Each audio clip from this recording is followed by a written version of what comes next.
From Pacifica, this is Democracy Now! Our humanity is not dependent on a piece of paper. We are not documented or undocumented. We are human beings.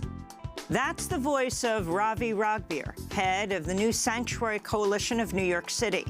Last week, he was detained by ICE, jailed in Florida, now faces deportation. Just a week earlier, another leader of the Sanctuary movement, Jean Montreville, was detained, deported to Haiti on Tuesday. Today, we look at how the Trump administration's targeting leaders of the immigrants' rights movement from New York to Seattle, Washington, where a prominent activist, Marumora Villalpando, has also announced she faces possible deportation. All that and more coming up. Welcome to Democracy Now!, democracynow.org, the War and Peace Report. I'm Amy Goodman. The New York Times reports the Pentagon's proposing widening the permissible use of nuclear weapons to include responding to cyber attacks and other non-nuclear attacks to U.S. infrastructure. The Pentagon's already outlined this expanded nuclear strategy in a draft document sent to President Trump for approval. It comes amidst a series of moves by the Pentagon and President Trump that have escalated the threat of nuclear war. The Wall Street Journal reports the Pentagon's planning to develop 2 new sea-based nuclear weapons. The New York Times also reports the Pentagon's conducting a series of war games to prepare for a potential war with North Korea. This is Secretary of State Rex Tillerson warning Americans about the escalating threat of war with North Korea. With respect to whether Americans should be concerned about a war with North Korea, I think we all need to be very sober and clear-eyed about the current situation. As North Korea has continued to make significant advances in both its nuclear weapons, the lethality of those weapons, as demonstrated by their last thermonuclear test, as well as the continued progress they've made in their intercontinental ballistic missile systems, we have to recognize that that threat is growing. And if North Korea does not choose the pathway of engagement, discussion, negotiation, then they themselves will trigger an option. On Capitol Hill, the government's again facing the looming possibility of a shutdown, as lawmakers have yet to reach an agreement about immigration protections for 800,000 young undocumented immigrants known as Dreamers. On Tuesday night, Republicans proposed yet another short-term funding stopgap in order to keep the government funded without resolving key legislative issues, including immigration and a children's health program called CHIP. A number of key Democratic senators say they will oppose any funding measures unless there's a resolution on DACA. That's Deferred Action for Childhood Arrivals. The legislative showdown comes as the fight over DACA is also playing out in the courts. On Tuesday, Trump's Justice Department said it would ask the Supreme Court to immediately review a federal judge's recent decision forcing the Trump administration to restart DACA, which Trump attempted to cancel last year. In more news on immigration, Homeland Security Secretary Kirstjen Nielsen was questioned Tuesday by the Senate Judiciary Committee, during which she denied she heard President Trump refer to Haiti, Salvador, and African countries as S-hole countries. This is Democratic Senator Cory Booker of New Jersey. The commander-in-chief, in an Oval Office meeting, referring to people from African countries and Haitians with the most vile and vulgar language. That language festers. When ignorance and bigotry is allied with power, it is a dangerous force in our country. Your silence and your amnesia is complicity. During the hearing, Homeland Security Secretary Nielsen also attempted to defend Trump's racist comments that he wants more immigrants from countries like Norway, not the African countries. This is Democratic Senator Patrick Leahy of Vermont. What does he mean when he says he wants more immigrants from Norway? I don't believe he said that specifically. What he was saying was he was using Norway as an example of a country that is, what he was specifically referring to is the Prime Minister telling him that the people of Norway work very hard. And so what he was referencing is, from a merit-based perspective, we'd like to have those with skills who can assimilate and contribute to the United States, moving away from country quotas and to an individual merit-based system. Norway is a predominantly white country, isn't it? I actually do not know that, sir, but I imagine that is the case. Okay. Norway is over 90% white, one of the whitest countries in the world. The New York Times reports Special Counsel Robert Mueller has subpoenaed President Trump's former chief strategist, Steve Bannon, to testify before a grand jury as part of the ongoing investigation into whether the Trump campaign colluded with Russia to sway the 2016 election. The Times reports this is the first known time Mueller's team has used a grand jury subpoena for a member of Trump's inner circle. On Tuesday, Bannon was also subpoenaed by the House Intelligence Committee after he refused to answer a wide range of the committee's questions during a Tuesday hearing. Even after the subpoena was issued, Bannon continued to refuse to answer questions after his lawyers conferred with the White House. This is Democratic Congressmember Adam Schiff, the highest-ranking Democrat on the House Intelligence Committee. There is, I think, without a doubt, a great deal he could say with respect to many of the allegations and the comments that are attributed to him in the book Fire and Fury. We also have a great many questions, but specifically any communications that he had within the White House at the time the Trump Tower meeting was made public, obviously is of deep interest to us. Whether he was ever given any instructions that he felt might hinder the Russia investigation is of deep interest to us. White House Dr. Ronnie Johnson said Tuesday President Trump is in good health and displayed a normal score on a cognitive exam amidst mounting questions about President Trump's mental health. This is Dr. Jackson. I had absolutely no concerns about his cognitive ability or his, his neurological function. So I was not going to do a cognitive exam. I had no intention of doing one. The reason that we did the cognitive assessment is plain and simple because the president asked me to do it. He came to me and he said, is there something we can do, a test or some type of screen that we can do to assess my, my cognitive ability? However, mental health experts say the short 15-minute cognitive screening test administered is not comprehensive, and many are still calling for a full neuropsychiatric evaluation.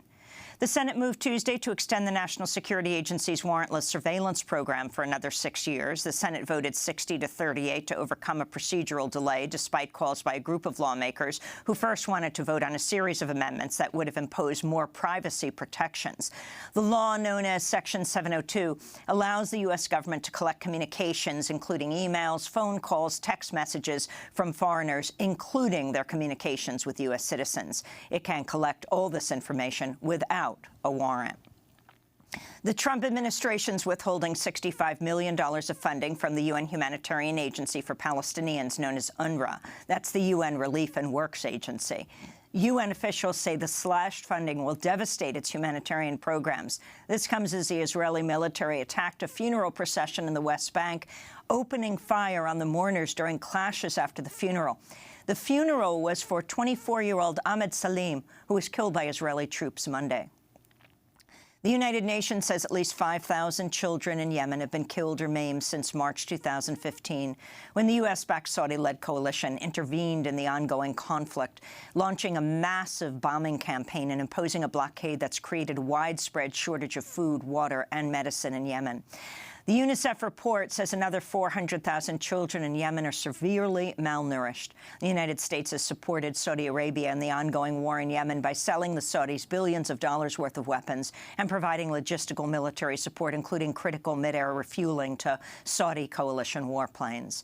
The Justice Department says it's arrested a former CIA agent who is suspected of working with China to systematically dismantle the U.S. spying operations there.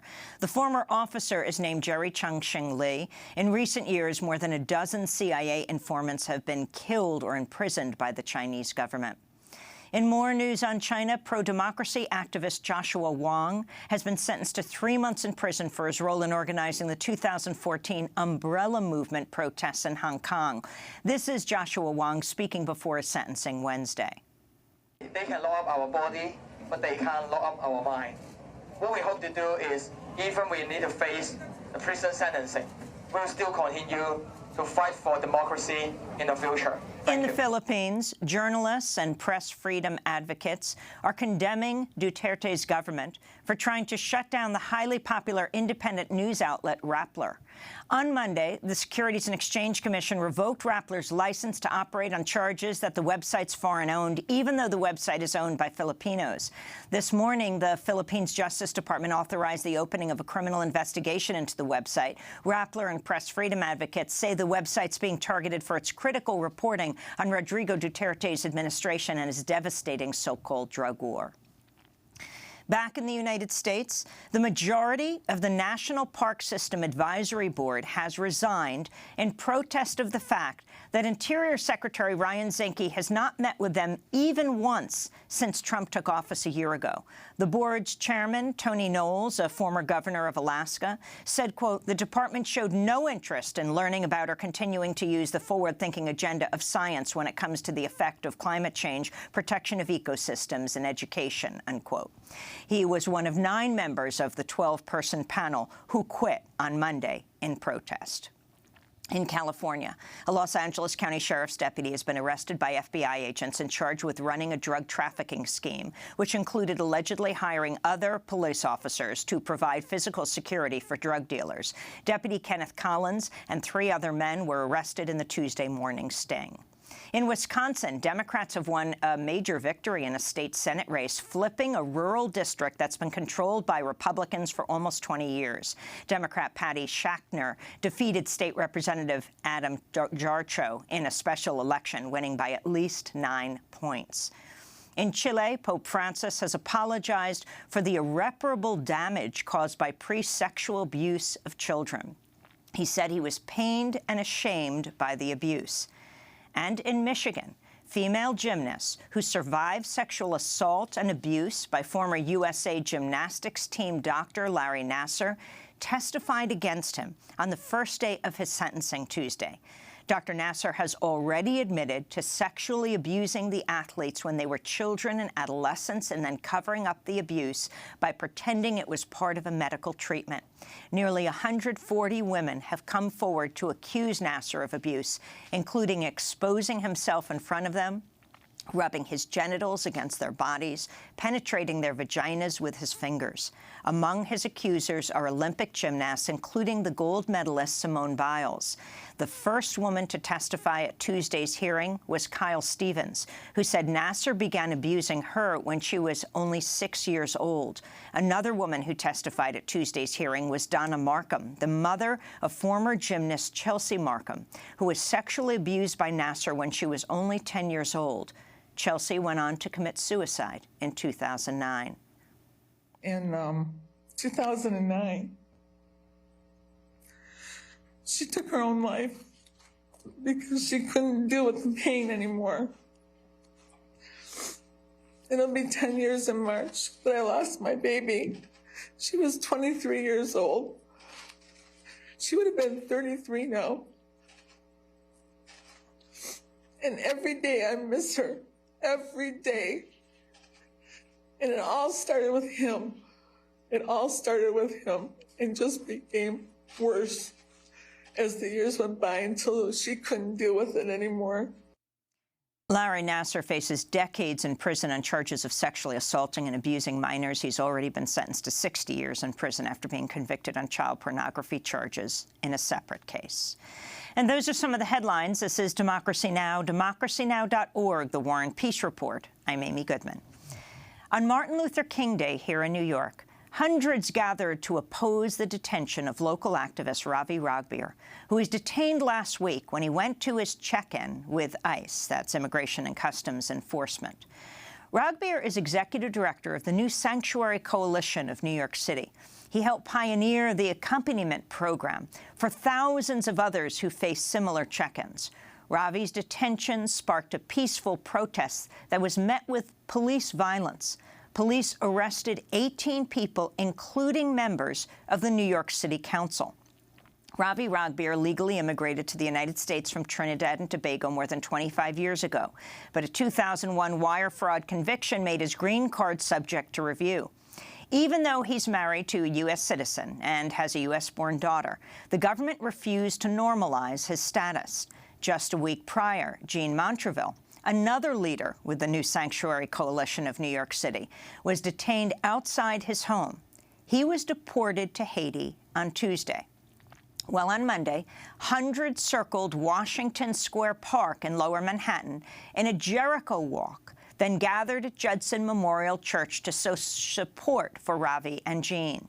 Speakers included Ria Trivedi, a member of Ravi Ragbir's Defense Committee. This weekend, it was my great privilege to accompany Amy to see Ravi, to update him on all you've been doing, and to hear his jokes about how he's never moved through the TSA as quickly as when he was accompanied by 8 ICE agents. Today, it's my great privilege to share this message from Ravi, this letter from an immigration jail. I'm doing okay. It was a wild and crazy ride. Every moment was uncertain, except the certainty that they wanted me gone. I'm still here because of all of you. Thank you. I miss everyone. I feel very heartbroken to see how many of you are suffering for me, how many people were abused during this process. I feel heartbroken that care for someone evokes violence. I want everyone to stand strong. At this moment, we need to speak about changing this system so that no one has to face this type of harm, not just for me, but for all the families who face being torn apart. Until we get reform, we need to repeal the act that criminalizes immigrants, that makes us less than human because of a document. I call upon immigrants, if you need help, reach out to the New Sanctuary Coalition, and they will fight for you as they do for me. And I call upon citizens to answer the call for immigrants who are afraid and who need help standing up. Please accompany them at every step. I know that I will see you all very soon. Thanks, everybody. That's Ria Trivedi, a member of Ravi Ragbir's Defense Committee, speaking on Monday, in New York. She was reading Ravi Ragbir's letter. New York City Council member Jumaane Williams also spoke. Williams was arrested along with fellow City Council member Ydanis Rodriguez and 16 others as they and others attempted to block an ambulance being used to transport Ravi Ragbir to detention last week. I want to say to those who question myself and Councilmember Ydanis Rodriguez and the others that were arrested with us, who question why we were in the streets, who question why we were blocking a van with people in it. If you come out of a building with no lights and no sirens, you are a van with passengers. If you are questioning what we were doing there on Martin Luther King Day, please shut your mouth. Don't let that man's name come out of your lips if you dare question why we were in those streets. We are in the streets because we follow the best tradition of the Reverend Dr. Martin Luther King and so many like him. There are people who want to sanitize who Dr. King was, who want to sanitize his message. But let us be clear. He was an agitator. He was a disruptor. He wanted to disrupt the norm. Do not confuse nonviolence, which I agree with being docile. We are going to disrupt and shut down whatever we need to do until we make people understand we are fighting to uproot the same system that Dr. King was. And I say uproot because I always want to make it clear that the system is working how it was designed to work. The people who are on the bottom were supposed to be there. We don't need to change the system. We need to uproot it and replace it. We in this room are in the best tradition of this country. I get upset when I hear people saying what's happening now is not what America is. Donald Trump and his cronies are not who America are. America was founded on those values. We need to be clear about that. That is the tradition of America. But I thank the Lord that I serve that there are people in this room who have pushed back from the beginning of this country, and we are the ones who are in the street fighting for Ravi Ragbear. We are the ones who are in the street fighting for Gene. We are the ones who are fighting for the people who are called other in any country.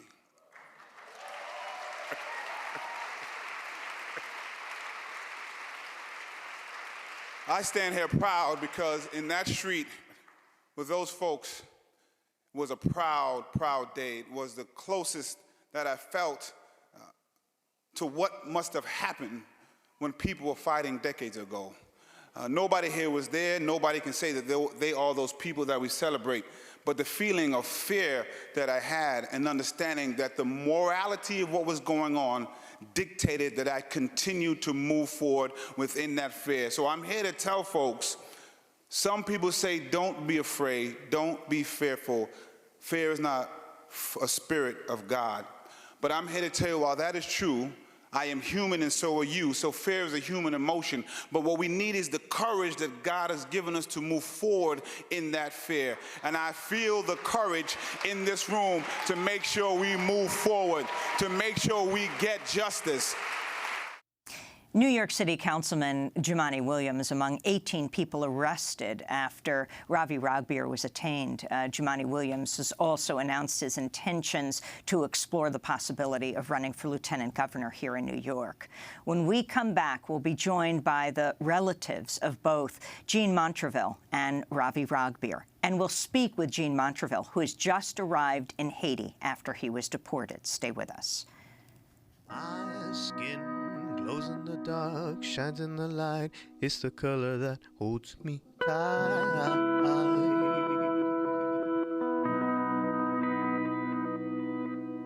My brown is the shade that's just for me. I'm never not missing anything but me.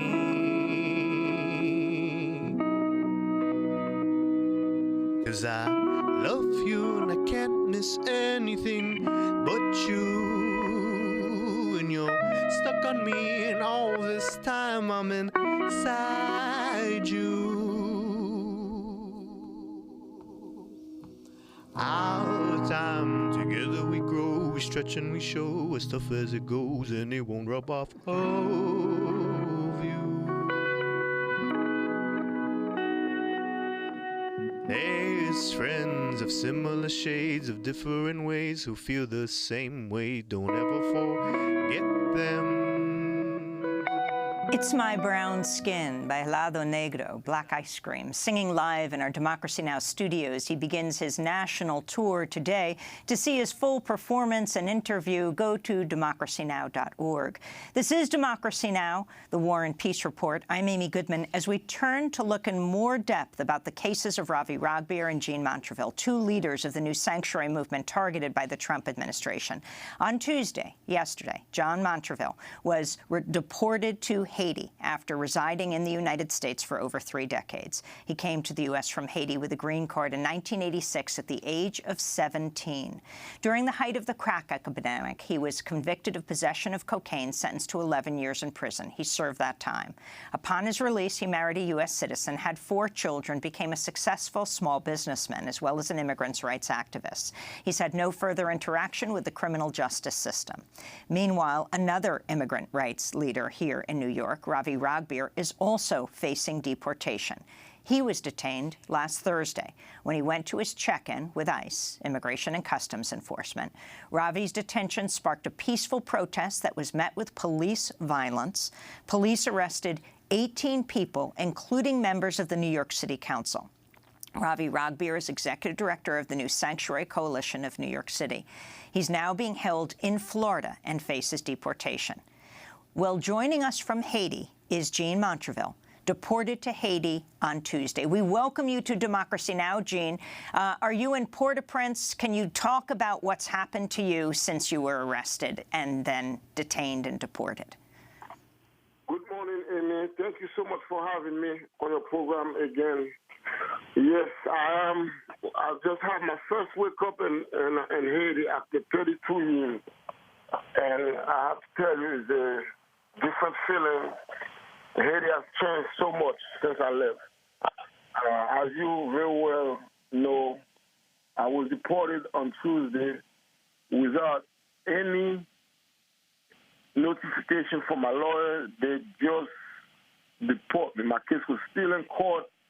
It seemed like it was something well organized between the ICE and the BIA. And they deported to Haiti, and now it was very tough. Two days of hell. They started from Monday at 7 o'clock. We didn't get here until Tuesday. I finally got out on Tuesday on 12:30, and it was tough, very, very hard. It was very hard travel. I don't know how to tell you that. It was very hard. Imagine staying up for 2 days straight with no food and shackled up and with no explanation. And now I'm in Haiti. Can you talk about your 4 children here in the United States and talk about why you wanted to stay here? Yes. As you know, my children, they are my life. I live for them, and now they have to suffer to the consequences that, bad choice that I made years ago. The kids, like my daughter Janaya and Josiah, I mean, they are very well-wanted kids. They're very good kids, very great kids. And, of course, they are feeling the pain, like my son, and it's really hard. It's hard on me. I'm still in shock, just being away from them now. But, they have a good mother. She's a very great woman. She's going, do her best and keep the foot running. In fact, she is with us right now. We are joined by Janae Kaufman, who is the former wife of Jean Montreville, the mother of 3 of Jean's 4 children. Your thoughts right now as you listen to Jean, no longer here. You have fought so hard for him to stay here.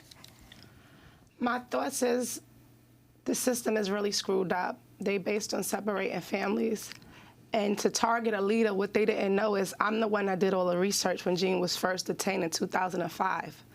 And I'm going to continue to advocate for his rights and the rights of other immigrants. The way they orchestrated his deportation was well planned. And Scott Mekowitz of 26 Federal Plaza and Thomas Decker were interfering with his decision on the BIA case. They even went as far as to put down the system where you can check the status of the case. Friday, I tried to check to see if it was a decision on his case, and the system states that it was down until Monday, which is Martin Luther King Day, which was kind of funny because Martin Luther King Day is a legal holiday. So on Monday, before I went to the MLK situation that was going on at my church, Judson Memorial, I called the hotline. To my surprise, his case was denied on Friday the 12th. They made sure they did it that way so his lawyer would not be able to get a stay because it was a holiday. But what they didn't realize, his lawyer was able to put in an appeal, so he still has a pending legal case here. So are you saying, Jean, that you were deported even as you have a pending legal appeal in the United States? Yes. Yes. Even as my court, the BIA did not make a decision yet. And they basically called the BIA and forced the BIA to make that decision, which to me is illegal because they're not supposed to interfere with the case. It was like Janae said, it was a well-planned, orchestrated deportation. Why I was targeted, I have no idea. All I have done is take care of my kids, go to work, and mind my business and try to stay out of trouble. I have been home for 17 years. Not one time I ever got arrested, and my kids, they need me, I need them, and now they have to pay the price for something that I did 32 years ago, and it's unbelievable that America is going to that direction now. It's very hard. My heart is broken, man. I don't know. I have no words for it, man. It's heartbroken now, heartbroken. Jean, can you describe how you were arrested? ICE came to your house? Yeah, I was on my way to work. I was running late for work. I was working for new NYU Winthrop Hospital doing shuttle service. And I was supposed to be there at 2 o'clock. On my way to work, I walked on the street. I heard somebody call my name, Gene Montreal. I looked, it was 4 ICE officers came and they was like, oh, we have a warrant for your arrest. They didn't show me no warrant. They had no paperwork, nothing. So they handcuffed me, put me on the back of the car, and then took me to 26 Federal Plaza. And that same night, they sent me to New Jersey. And then the next day, they fly me to Miami. At that moment, I knew that was something I was planning. Because once you go to Miami, processing, the next step is to Haiti. Even though my case was still in court. Gene, do you feel you have been targeted because of your activism around the new sanctuary coalition with Ravi Ragbir? Do you feel this is why they have deported you? Definitely. Definitely, because I've been on supervision for 15 years and I've never violated. I've always make my appointment and I stay out of trouble. All I did, I work and take care of my kids. I pay taxes every year. I did everything right. Everything they asked me to do, I have done it. So why target me now? It has to be for... Are you sorry that you engaged in that kind of activism? Did it ever hold you back thinking, if I just be quiet, lay low, they won't deport me, they won't arrest me, as they haven't for years? You know, when I was arrested in 2010, I met with the director of ICE, Mr. Shanahan. He did ask me to be quiet, some on that line, like slow down or blah, blah, blah. I did that. I did slow down, but I can't regret the work that we did with the sexual movement because no one knew about what ICE was doing until we started that movement. And it's a great organization, and I'm happy to be part of it. You know, but ICE has too much power. Gene Montreville, is it true that I said they would not arrest you in this way, out on the street, just take you? Yes. As long as I reported, they were not going. They even, till last week, yesterday, they were going, let me stay until I finish with the court system. I'm still in court now. Why I'm in Haiti? You know, so they lie. All they're giving you is lie, and then just to deport you. What has this meant for, let me ask Janae what this has meant for your children here as Gene now has been sent to Haiti after over 3 decades in the United States. I'm going to speak about the good part first. Our son Josiah, he was very shy and laid back. This had made him into a mini activist. He put the petition out on change.org. He generated over 10,000 signatures within the first 6 days that it was posted, trying to get, people to support his dad's release. He goes to Brooklyn Tech High School, which is one of the top schools in the world. He started reaching out to his principal, his assistant principal. One of his friends' moms works for a news station. She reached out to me. She wanted to do his story. As far as Janiyah, she's a sophomore at Mercy College. Janiyah was on our show with Gene in the studio. She reached out to her fellow students and faculties to get them to support her dad. Janiyah just told me this morning, she said, Mommy, they gave me a shout out on the mic yesterday because of my strength. A lot of kids don't know about immigration, so I had to tell them. As far as the negative part, I try to keep them positive because they're in school, they're sad, they're missing their dad.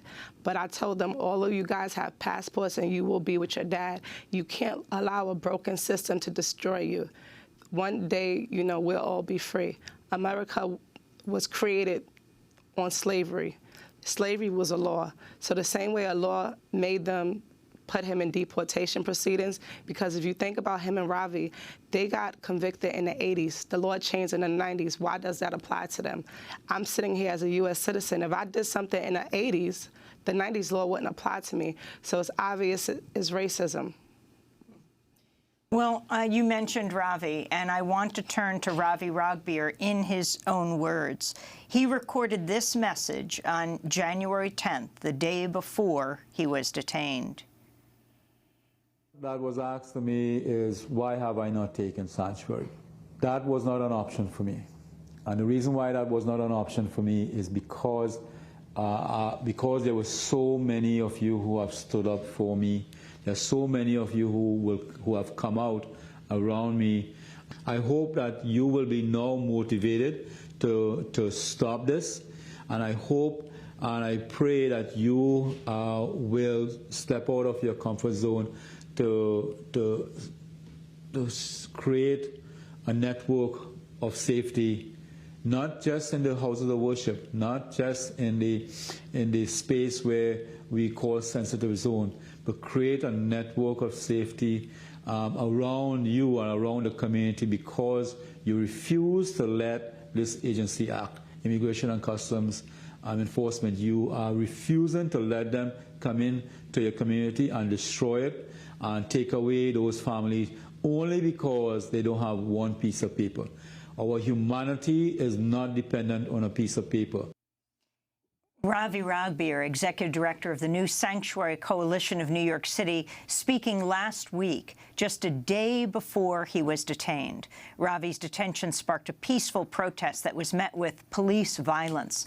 Police arrested 18 people, including members of the New York City Council.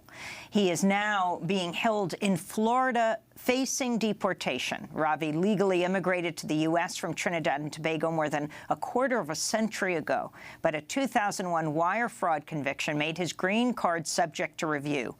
Even though he's married to a U.S. citizen and has a U.S.-born daughter, the government refused to normalize his status. Joining us now is Amy Gottlieb, Ravi Ragbir's wife, longtime immigrant rights activist with the American Friends Service Committee.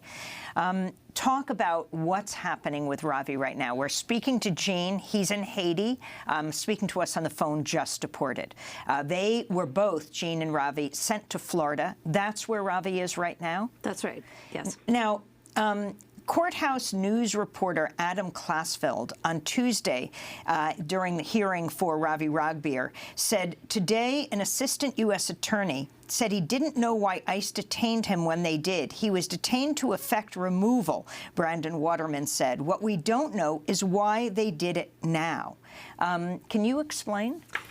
Yeah, so we had a hearing yesterday to try to bring, well, I mean, our ultimate goal is to get Ravi released, of course, but we were trying to get him at least brought back to the New York area so that he can have access to counsel, access to his family, access to his community. We don't have to travel to Florida to see him. So there was a back and forth kind of complicated legal hearing yesterday. And the judge was really saying, you know, why on January 11th did you detain Ravi? What is your reasoning behind that? Because just like Gene, Ravi had a stay of deportation. Ravi was under an order of supervision. He had fully complied. He had not turned away. He had not tried to hide. You know, he was 100% in compliance with that order of supervision. So even the judge was saying, you know, what was it on January 11th? That Ravi actually had a stay that was valid until January 19th. So why revoke it at that moment? And they didn't answer. And, you know, really what we have to assume at this point is after Gene was picked up, that they have made a conscious decision at probably higher levels in ICE to target community activists, to target people who are really willing to come out and say that this system is tearing apart families and that this system needs to be fixed. And what about the fact that he's been moved to Florida? Is there a chance you'll get him back here? We're hopeful that they will bring him back, yes. We have a stay of deportation in place. The judge had initially ordered that he be detained locally, that if he's going to be detained, it has to be in the jurisdiction of New York ICE. So we're hopeful we'll get a positive decision on that from the judge today or tomorrow. Can you explain what's taken place? We've had both Gene on Democracy Now!, also Ravi. We followed Ravi down the last time he went in for a check-in, and ultimately he was not detained then. Explain what happened this time, just as Gene described being taken on the street. Did they come to your house? No. No. So we had some conversations with ICE previous to this, you know, hoping that they would grant a renewal of the stay application before we went in so that we didn't have to go in. They refused to do that. And up until, I think, even Wednesday, before the check-in, ICE was telling us that they had not yet made a decision on his case. They didn't know whether they were going to extend his stay or not. So we decided we're going to go in, right? We are going to go in surrounded by family, by community. There was a Jericho walk outside. There was a show of community support, and ICE knew that everybody was watching. It was a little surprising because we were asked to go to a different office inside of ICE. We were not going to the regular reporting office. We let ourselves believe that that was an okay thing, that they just kind of didn't want chaos or they didn't want a lot of people on the regular check-in room. But instead, the minute we walked in, the ICE officer allowed his lawyer, Alina Das, and me to go in with Ravi. And the minute we sat down, he basically said, this is it. This is the end of the road. We are not going to allow Ravi to stay anymore. He's exhausted all of his legal avenues. There's nothing more you're going to do. This is it. We're enforcing removal. We're taking him to custody. He is in custody now. And at that moment, Ravi, I mean, I panicked, of course. Ravi just sort of looked at me and he said, I think I'm going to pass out. And he actually did. He fainted. His eyes rolled back into his head. He fainted. ICE officers were kind of staring, and I was kind of yelling to get them water, at least. Ravi came to quickly, relatively quickly, and then they called for medical attention, which they have to do. So it was at that point that I think ICE's plans had to change a little bit because they didn't anticipate having to actually really take him out in an ambulance. But they did, and they did allow me to go in the ambulance with him. So as we were taken out, he was shackled, handcuffed. As we were taken into the ambulance, we were able to see actually the surge of protest, the surge of love that had just kind of, viscerally started as people heard that Ravi was detained. And we were prepared to let people know immediately. We had a structure set up so that if Ravi was going to be detained, we would just, say the word and everybody knew. So we felt that love. But they took us down to a hospital, and as I got out of the ambulance, they told me to get out of the ambulance. The next thing I knew, they drove Ravi away. They didn't bring him into that hospital. So from that moment, somewhere around like 10:30 in the morning, I actually had no idea where Ravi was until we learned maybe 9:30 that night after his lawyer made tons of phone calls to find out that he was taken to Miami. Talk about the effect on your family and the effect on you right now, what this has meant as you deal with this. And you've been dealing with this not just at this point, the fear of him being detained at the previous check-in and the toll it's taken. Yeah, it's a huge toll. It's devastating. I mean, we have been living with this. We've been living with this weight on our shoulders, with this fear that this could happen. But honestly, I still believe in the system, and I still believe that community support and the outpouring of love that we felt is going to make a difference in this. And so on one level, going home to an empty house at night, seeing Ravi's things, feeling his presence everywhere in our home, I cry myself to sleep. I'm there, I'm torn apart. I've got an amazing, amazing support network of friends and family who are caring for me, being there for me, bringing me food, making sure I'm okay regularly, constantly. But then there's also this piece of me that is just devastated that this is how our government treats people. That, as an immigrant rights activist for more than 20 years, I've known this abstractly. I've seen it. I've seen families suffer. I've fought against the system of immigration detention. But to see my husband, snatched away from me and disappeared for, I actually had no idea where he was. I heard from him Friday morning at 6 a.m. And you're an immigrants' rights lawyer. That's right. So I know the system, but still to have my husband disappeared, to have ICE not communicating with the lawyer or me to tell us where he is. They actually on Friday took him in a van outside of the Chrome Detention Center. He didn't know where he was going. I had no idea where he was all day Friday also.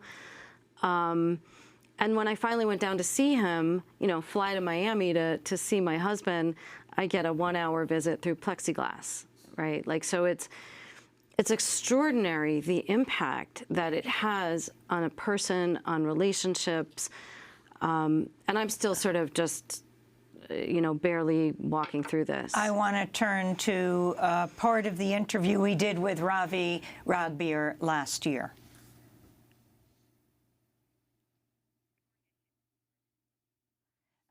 We'll go to that clip in a minute, Ravi, in our studio here.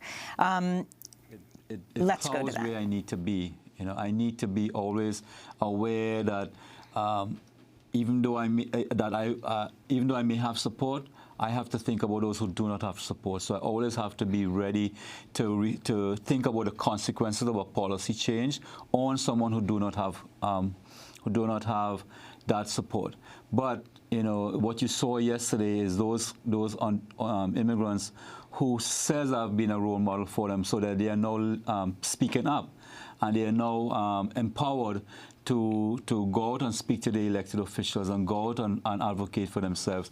And go out, even though something may go wrong, they know that as they go through this process, it will be good for them because they are ready for every step of the way. So I do not want to be a role model, but I have been told I am.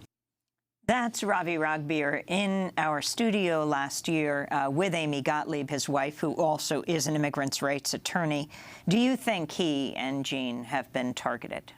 Why now? Why have they been taken after both of them have been in this country for well over, a quarter of a century and more than 30 years? That's the only conclusion we can draw, that they've been targeted. We've been hearing about people being targeted around the country now. And it's mystifying why suddenly that, you know, Ravi also still has a legal case. Like, nothing has changed in Ravi's case since the last check-in in March, right? We are still in the same legal posture. He's got a case pending, and we're hopeful that that case is going to take away the grounds of deportability. So there's no doubt that both Ravi and Jean, or Ravi especially more recently, has really been speaking out, has been educating communities, has been leading an accompaniment program so that people are witnessing how ICE is treating immigrants. I want to turn to an interview I did this weekend in Colorado, in Carbondale, with Sandra Lopez, who has taken sanctuary in Colorado. She's a Mexican mother of 3 U.S. citizen children. She's taken sanctuary to avoid being deported to Mexico. Last weekend, I went to the Episcopal parsonage in Carbondale. We had a long conversation, and we're going to play that in the coming days. But I asked her about the news that ICE agents had just arrested the husband of another woman who had taken sanctuary, Ingrid Latorre, a Colorado immigrant rights leader who has sought sanctuary to avoid her deportation. Ingrid's husband, Alicio, was arrested Thursday, the same day Ravi Ragbir was detained here in New York City. This is Sandra Lopez. Being a leader isn't easy, and they want to try and separate us and prevent us from working together. But we talk a lot. I'm extremely angry about what happened to Eliseo, Ingrid's husband. It has affected me a lot. It's affected me as a mother, as thinking about myself as a wife and a friend to Ingrid, and I see this as an attack on sanctuary. And I want Ingrid to know that she's not alone. We're here. We're angry, and we're supporting her. We're supporting Eliseo. They're doing this to try and weaken us. They want to frighten us and divide us, but no, we need to be astute. We need to be organized. We need to leave behind the fear and the shadows and continue raising our voices. There's a quote that divided we fall.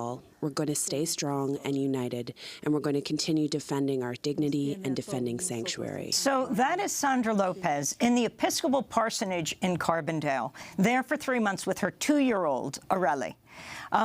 And she is saying, I want Ingrid, another woman who has taken sanctuary, to know she is not alone, because Eliseo, Ingrid's husband, was surrounded by ICE agents and taken. And that was on the same day that Ravi Ragbir here in New York was taken. I want to get a final comment from both of you before we go to Seattle to speak with Mara Mora Villalpando, who we've spoken to numerous times, a well-known immigrants' rights leader, who herself is now fearful that she is going into deportation hearings. Your final comments, Amy.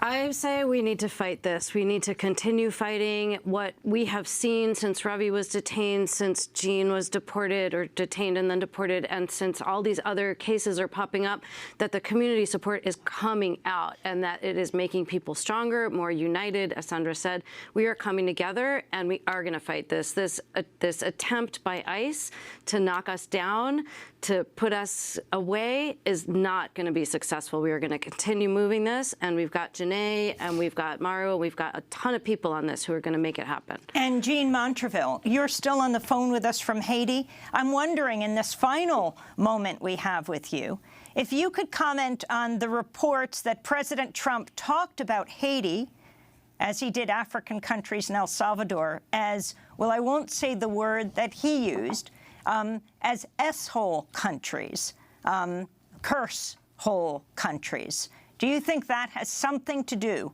with why you're back in Haiti today? His attitude toward Haiti, which he said reportedly in the New York Times just weeks ago, talked about everyone in Haiti having AIDS and not wanting people from your country in ours. I got to tell you, when I got here, the officials of Haiti who received us, that was the first statement he said. He said that what Trump said about Haiti was unacceptable. It was racist and so forth. We did get a good reception from the Haitian government. I have to say that they treated us fairly. It was a long process, but it was fair. And they're upset about Trump.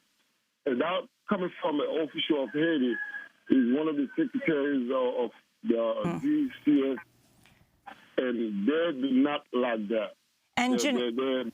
And let me end with Janae here, Janae Kaufman, after President Trump reportedly called the country where Jean was born, S-hole countries, talking about not wanting people from Haiti in the United States, right at this time that, that Jean has been deported. Number 45, he's very ignorant. So I didn't even entertain that comment. I just look at his actions. Every time he opens his mouth, everything Obama did, he tried to undo. He's in the front page of the Daily News today. His alleged mistress, a porn star, came out. She says she tried to come out a couple of years ago, but the Times refused to share her story. His wife, she could never compare to Michelle Obama. If Michelle Obama was caught in bed with other women and doing the things she did, she would be impeached immediately. So that's all I'm going to say. Number 45 has a lot to do with this whole situation, and hopefully one day he'll be impeached. Well, we're going to leave it there. Janae Kaufman, the former wife of Jean Montreville, mother of 3 of Jean's 4 children. Jean Montreville joining us directly from Haiti, where he has been deported to just yesterday. And Amy Gottlieb, the wife of Ravi Ragbeer, who's now in detention in Florida in deportation proceedings. They're trying to get him back to New York and have him released to where he has lived for well over 2 decades. This is Democracy Now! When we come back, we go to Seattle, Washington, to speak with another well-known immigrants' rights activist who herself faces detention and deportation. Stay with us. Laura Villalpando. Immigrations and Customs Enforcement have placed her in deportations proceedings in a move she calls retaliation for political activism. Mara's nationally known immigrant rights activist who leads the organization Northwest Detention Center Resistance. She's engaged in multiple acts of civil disobedience to protest deportations and immigrant detentions of others. She says only days before Christmas she received a notice to appear. We go now to Seattle to talk with Mara Villalpando. Welcome back to Democracy Now! What message did you get from ICE, Mauro? Good morning, Amy. I received a certified mail letter to my house, which is called Notice to Appear, that lists my name and the fact that I overstayed a visa, my last entrance to the United States in 1996. And it says that they're beginning deportation proceedings against me. The initial part of the letter is that it doesn't have a date for a hearing, and just the fact that I got it to my house. I don't have any bills to my name. I've never had interactions with ICE that would lead to my deportation proceedings. I never had any interactions with police that would later involve ICE. So altogether, it's very strange. Why do you think this is happening now, Mauro? Well, I mean, we've been saying this since the end of the Obama era. We have a deportation machine that has grown incredibly big. And when he was leaving, he had the opportunity to stop it, but instead gave the keys to this fascist regime that has utilized it in so many different ways. For us, it's clear that although their actions against immigrants, starting with their campaign, actually hitting Mexicans, has grown, but we still fight, we still resist, and we have been winning. So we believe that ICE is really sending us a message to stop our political activity, to stop our activism. When I saw that letter, I immediately knew what it was, and I laughed to myself because I felt they're sending me a message. They want me to stop, and I want to stop. Talk about when you came out as undocumented in 2014, what happened and how you feel this connects to then. That was during the Obama administration. That's right. Back in February of 2014, we did our first shutdown action in Tacoma, Washington, to bring attention to this horrible detention center, like so many others, too many around the nation. And it was part of this No One More campaign at the time that was precisely having people, undocumented people, bringing attention and also putting ourselves on the line, saying if the system doesn't stop, we will stop it. So it's clearly a connection that the system doesn't want us to continue fighting, and they're doing everything they can to stop us. We believe that ICE was created with a specific intention. It's not only to deport people, it's to destroy people. They are destroying our families, and now they becoming into a full circle to be part of the police regime. We think ICE is nothing but a political oppression apparatus. They're Trump's police now.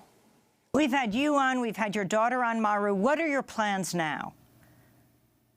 We are going to continue fighting. My daughter and I, she was with me when I received the letter. She actually opened the letter. She was really angry. She said, I can't believe there's people around that they don't want to understand this is happening and how this is becoming a nightmare. But we decided to fight back. We decided we're not going to hide. We're not going to be afraid because that's what the system wants. That's what ICE wants us to do. And instead, we're going to fight back. And do you have a time that you have to, quote, check in? We haven't received anything. As a matter of fact, my lawyer requested a form which ICE has to submit to the court, to the immigration court, saying why they want me to go to a court hearing and why it might be in place in deportation proceedings. ICE denied that letter, and my lawyer had to submit a Freedom of Information Act. And as of now, when I call the system on the phone, there's nothing about my case. There's no hearing date yet. Finally, I mean, you have lived in this country for, again, over a quarter of a century. Do you see a connection between your case and the two cases we've just looked at? Jean Montreville, who's just been deported to Haiti yesterday, and Ravi Ragbir, who's in detention and deportation proceedings in Florida from New York, both immigrant leaders. Absolutely, absolutely. We believe this is a clear targeting of people that have there to not only question the system, but to fight the system, that we are spoken, that we are public about it, that we're not afraid. And it's obviously clear that they're going after us right now. They will go after many others, not only undocumented, but documented, and even possibly U.S. citizens. Remember, Department of Justice saying they're going to review, along with Homeland Security, 150,000 records of U.S. citizens naturalized, thinking that they're going to revoke some of those citizenships. Maru Villapando, I want to thank you for being with us. That does it for our show, speaking to us from Seattle.